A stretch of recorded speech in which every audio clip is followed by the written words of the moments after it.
applause for her welcome.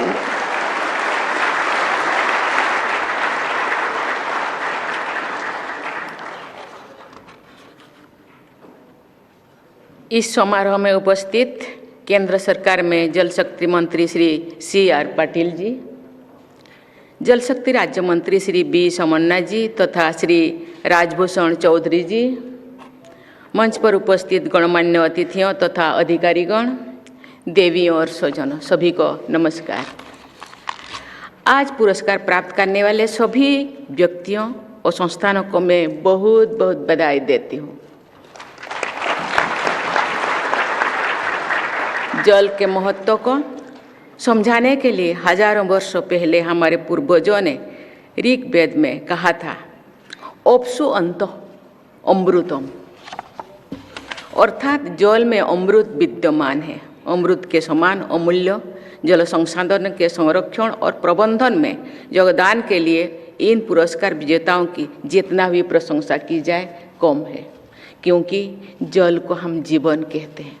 जल बिना मनुष्य ज़्यादा दिन नहीं रह सकता, खाने बिना थोड़े दिन रह सकता है, लेकिन जल बिना जीवित रहना मुश्किल है। हम सब जानते हैं, वैज्ञानिकों में लोग कहते हैं शरीर के 70% जल है और जल के बिना हम जी नहीं सकते। इसीलिए जल के लिए आप सब जो प्रचेष्टा कर रहे हैं, इसीलिए आपको बहुत बहुत शुभकामनाएं, बहुत बहुत बधाई। उनके उत्कृष्ट प्रयासों को पुरस्कृत करने के लिए मैं जल शक्ति मंत्री श्री C.R. पाटिल जी को और उनकी पूरी टीम को बहुत बहुत बधाई देती हूँ। देवियों और स्वजनों, मानव सभ्यता की कहानी नदियों की घाटियों, समुद्र तटों तथा विभिन्न जल स्रोतों के आसपास में बसे समूह की कहानी है। हम सब जानते हैं, जब मानव सभ्यता शुरुआत में नदी के किनारे, झरना के किनारे बसवास करते थे, क्योंकि जल बिना कुछ भी नहीं हो सकता।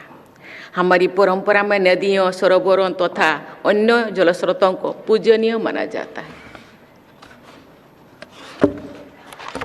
7 नवंबर से पूरे देश में हमारी राष्ट्रगीत वंदे मातरम की रचना के 150 वर्ष संपूर्ण होने के उपलक्ष्य में स्मरण उत्सव मनाया जा रहा है।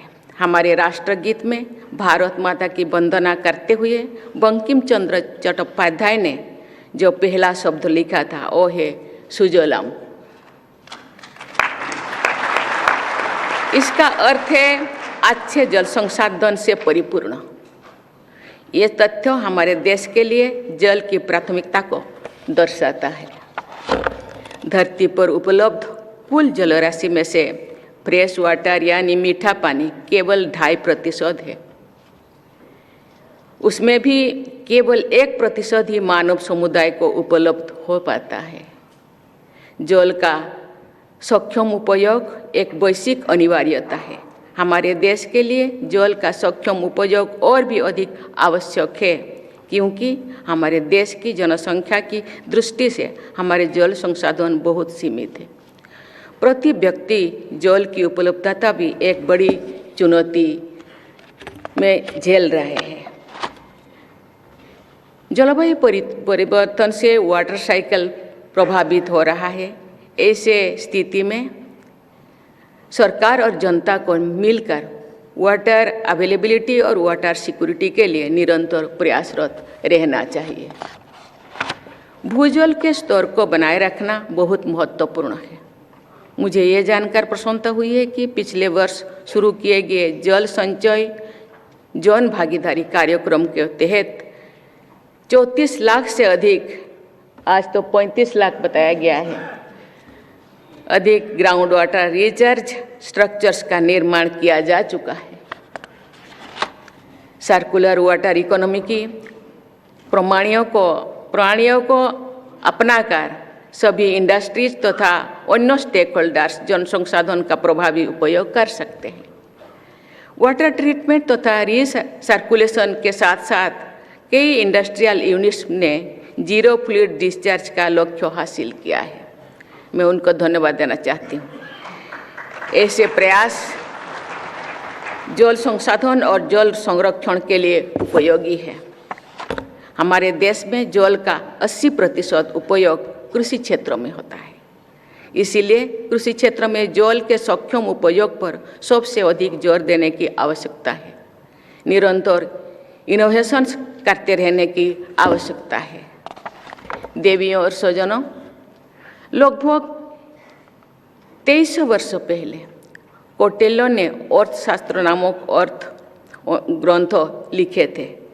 10 परिवारों से सामूहिक उपयोग के लिए एक कुआं उपलब्ध होना चाहिए। लोगों को जल उपलब्ध कराना प्राचीन काल से ही हमारी प्राथमिकता रही है। नागरिकों को जल उपलब्ध कराने के लिए पहले जो महत्व कुएं का होता था, अब टैप वाटर का वही महत्व है। वर्ष 2019 में नल से जल की सुविधा से युक्त ग्रामीण घरों की संख्या 17% से भी कम हुआ करता था। मुझे ये जानकर प्रसन्नता हुई है कि पिछले 6 वर्ष के दौरान नल से जल की सुविधा वाले ग्रामीण घरों की संख्या 81% तक पहुंच गए। ये बदलाव जल जीवन मिशन के तहत चलाए जा रहे हर घर जल अभियान से संभव हो चुका है। विश्व के सबसे बड़े इस पेयजल अभियान का सबसे अधिक लाभ ग्रामीणों बहन बेटियों को मिला है। एक आकलन के अनुसार देश में लगभग 9 करोड़ ग्रामीण महिलाओं को बाहर से घर तक पानी लाने की रोज की समस्या से मुक्ति मिल चुका है।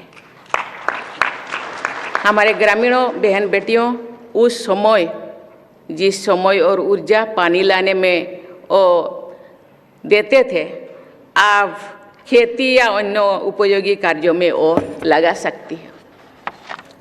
जल का संचय करने और उसका उपयोग करने के विषय में एक उदाहरण मुझे अच्छा लगता है। आज माननीय प्रधानमंत्री भी उसको उल्लेख किए हैं। जैसे कि बैंक से पैसा निकालकर उसका उपयोग करने से पहले ये जरूरी होता है बैंक में पैसा जमा करना है। ठीक उसी प्रकार जो समुदाय पहले जल का संचय करता है, वही समुदाय बाद में जल का उपयोग कर पाता है। इसीलिए जल संचय करना जरूरी होता है। जैसे जलवायु परिवर्तन होता है, जहाँ ज़्यादा बारिश होता है, कहीं पे कम बारिश, कहीं बारिश नहीं होता है। इसलिए जल का संचय करना अनिवार्य हो जाता है। इसलिए केवल व्यक्ति नहीं, संस्थाएं भी ये काम कर रहे हैं और आगे भी काम करना चाहिए। इसीलिए मैं उसको आग्रह करती हूँ, ये जो काम जिंदगी भर जारी रखना चाहिए। सीमित आय का समझदारी से संचय और उपयोग करने वाले परिवार आर्थिक संकट से बचे रहते हैं। ऐसे ही जल संसाधनों का समुचित संचय करने वाले समुदाय जल संकट से हमेशा बचे रहेंगे। देवियों और स्वजनों, केंद्र और राज्य सरकार, जिला प्रशासन, ग्राम पंचायत तथा नगर निकाय के स्तर पर जल संरक्षण एवं प्रबंधन को निरंतर प्राथमिकता देने की आवश्यकता है। अनेक शिक्षण संस्थान, नागरिकों के समूह तथा गैर सरकारी संस्थान भी ये दिशा में योगदान दे रही हैं। मैं उनको बहुत बहुत धन्यवाद देना चाहती हूँ।